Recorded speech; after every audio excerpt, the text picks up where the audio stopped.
दोस्तों, आज हम आपको एक ऐसे मंदिर के बारे में बताएंगे जिसकी स्थापना वेदों के निर्माण से भी पहले की गई थी। आपको यह जानकर हैरानी होगी कि इस मंदिर का शिवलिंग पारस पत्थर के समान है जो लोहे को भी सोना बना सकता है।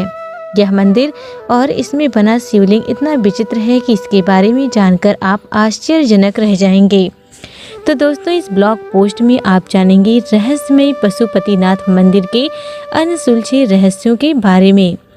इन रहस्यों को आज तक विज्ञान जगत भी नहीं समझ पाया है। तो चलिए शुरू करते हैं इस ब्लॉग पोस्ट को। नेपाल का पशुपतिनाथ मंदिर, जिसके बारे में आज भी यही माना जाता है कि इसके अंदर भगवान शिव की मौजूदगी है। पशुपतिनाथ मंदिर को भगवान शिव की 12 ज्योतिर्लिंगों में से एक केदारनाथ धाम का आधा हिस्सा माना जाता है। पशुपतिनाथ मंदिर नेपाल की राजधानी काठमांडू से लगभग 3.15 किलोमीटर दूर उत्तर पश्चिम में देवपाटन गांव में बागमती नदी के तट पर स्थित है। पशुपतिनाथ मंदिर के बारे में यह मान्यता है कि जो भी व्यक्ति इस मंदिर के दर्शन करता है वह किसी भी जन्म में पशु की योनि प्राप्त नहीं होता है। साथ ही यह भी मान्यता है कि पशुपतिनाथ मंदिर में दर्शन करने से पहले नंदी जी के दर्शन नहीं करने चाहिए। अगर ऐसा नहीं किया तो उस व्यक्ति को पशु योनि मिलना तय हो जाता है। पशुपतिनाथ मंदिर के बाहर एक घाट स्थित है। इसे आर्य घाट के नाम से जाना जाता है। इस मंदिर में भगवान शिव की प्रतिमा तक पहुंचने के कुल 4 रास्ते हैं। वे चारों दरवाजे चांदी के हैं। पश्चिम द्वार के सामने भगवान शिव के बैल नंदी जी की विशाल प्रतिमा है। इस प्रतिमा का निर्माण पीतल से किया गया है।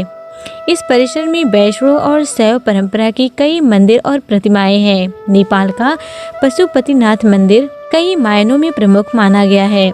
पशुपतिनाथ दरअसल 4 चेहरों वाला लिंग है। पूर्व दिशा की ओर मुख को तत्व पुरुष, पश्चिम दिशा की ओर मुख वाले को सभय ज्योति, उत्तर दिशा की ओर वामदेव और दक्षिण दिशा की ओर अघोर कहा जाता है। ये चारों चेहरे तंत्र विद्या के बुनियादी सिद्धांत हैं। कुछ लोग तो यह भी मानते हैं कि चारों वेदों के बुनियादी सिद्धांत भी यहीं से निकले थे। माना जाता है कि यह लिंग वेदों के लिए जाने से पहले ही स्थापित हो चुका था। दोस्तों, पशुपतिनाथ मंदिर से जुड़ी कई पौराणिक मान्यताएं भी हैं। कुरुक्षेत्र के महाभारत युद्ध के बाद अपने ही भाई बंधुओं की हत्या करने के बाद पांडव बेहद दुखी थे।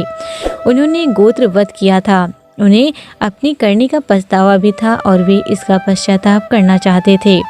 खुद को इस दोष से मुक्त करने के लिए ये भगवान शिव की खोज में निकल पड़े। परंतु भगवान शिव भी यही नहीं चाहते थे कि जो जघन्य अपराध उन्होंने किया है उससे इतनी जल्दी उन्हें मुक्ति दे दी जाए। पांडवों को अपने पास आता देखकर भगवान शिव ने एक बैल का रूप धारण कर लिया और वहां से भागने लगे। लेकिन पांडवों को उनका यह भेद पता लग गया और उन्हें पकड़ने का प्रयास करने लगे।